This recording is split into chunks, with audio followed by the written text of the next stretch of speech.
जो गिनती है वो भी शुरू हो चुकी है और चूंकि हमें पता है कि टर्नआउट जो था वो बहुत कम था, so we are thinking and expecting कि रिजल्ट जो है ये ऑलमोस्ट जल्दी ही आ जाएगा क्योंकि इतने भी वोट्स नहीं होंगे काउंट करने को। हमारे साथ इस वक्त मौजूद हैं सीनियर सहाफ़ी सोहेल वड़ाइच साहब और सीनियर सहाफ़ी मजहर अब्बास साहब। अच्छा मजहर साहब, इससे पहले हम बात कर रहे थे सोहेल वड़ाइच साहब को ये दावत देते हैं, जरा गुफ्तगू में पहले उन्हें शामिल कर लेते हैं, उसके बाद आपकी तरफ भी आएंगे। सोहेल साहब, इससे पहले हमने डिफरेंट सिनेरियोस डिस्कस कर लिए कि अगर पीटीआई जीतती है तो क्या होगा, हारती है तो क्या होगा। आपको क्या लगता है जब टर्नआउट किसी भी हल्के में इतना कम होता है तो क्या वो अनएक्सपेक्टेडली नताइज पर असरअंदाज हो सकता है? जी, देखना ये होता है कि क्या सारे हल्के में ये यूनिफॉर्मली टर्नआउट कम रहा है या मसलन जो पीपी 115 है या 116 है कि एक में ज्यादा पड़ गया है या दूसरे में ज्यादा पड़ गया है। तो अगर तो सारे हल्के में यूनिफॉर्मली कम वोट पड़ा है तो फिर तो किसी को खास फर्क नहीं पड़ेगा। उसकी वजह यह है कि पीटीआई को भी कम वोट पड़ेंगे, नून को भी कम वोट पड़ेंगे, तो वो एवरेज वाइज उस तरह बराबर हो जाता है।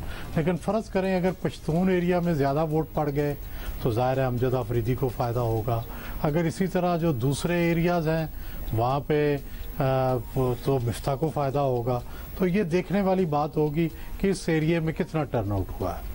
अच्छा, किस एरिया में कितना अच्छा मजहर साहब की मैंने आपसे ब्रेक के दौरान भी पूछ रही थी, जस्ट फॉर क्लैरिटी से कि ऑब्वियसली जब ये हुआ था तो लोग आवाम जो थी वो थोड़ी सी कंफ्यूज थी। जैसे कि जब टीएलपी कुछ समझे कि हफ्ता 10 दिन पहले शेख रशीद आए और उन्होंने बड़ा अनाउंसमेंट की कि टीएलपी को जी बैन कर दिया गया है, इस ऑर्गेनाइजेशन को।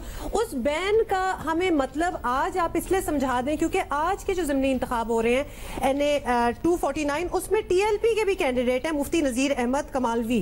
तो ये किस तरह होता है कि एक ऑर्गेनाइजेशन बैन हो गई है लेकिन फिर भी कंटेस्ट कर रहे हैं इलेक्शंस?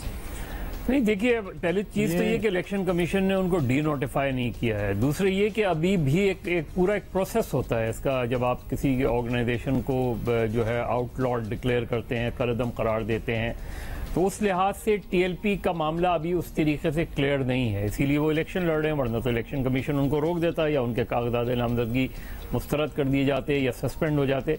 तो अभी उनका मामला, क्योंकि अभी उन्होंने जो है वो रिव्यू में गए हैं, उन्होंने दरख्वास्त दी है और जिस तरह से उनके मुज़ाकरात हुए हैं उससे शायद लग भी यही रहा है, इंडिकेशन भी ये आ रही हैं कि शायद ऐन मुमकिन है कि इस पे रिव्यू हो जाए। चलें मजहर साहब, इस पे वड़ाइच साहब वांट्स टू ऐड समथिंग।